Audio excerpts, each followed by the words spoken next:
তুমি চলে যাওয়ার পর আমি 206 রাত না ঘুমিয়ে একটা ডায়েরি লিখেছি। ডায়েরির 17 পৃষ্ঠায় তোমার নাম উল্লেখ করা।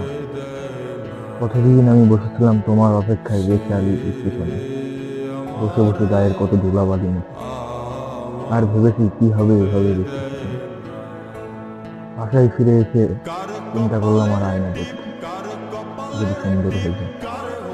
রাত্রে ছাদে ছাদে এসে দিন আকাশের দিকে তাকিয়ে অনেক তারাবাতি গুনেছি, আর ভালোবাসার তাম্পুরা বাজিয়ে এবং অস্পষ্ট কণ্ঠে বলেছি, কে আমারে আমার হতে দেয় না।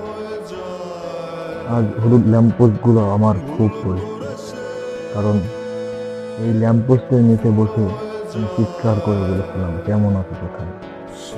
পরে বুঝলাম ঠিকই তো আছো, দিব্যি আছো। আজও আমি খোলা আকাশের নিচে উড়ে যাওয়া পাখির চোখে তাকিয়ে ভাবি, রূপকথা ছিল আর সবকিছু ছিল পবিত্র পাও। এখন অন্ধকার ঘরে বসে বসে ভাবি, আমার একটা মানুষ হলেন, যা যা করা দাম জানে। ভেবে ভেবে আজ সার পোকাদের মতো নিজের জন্য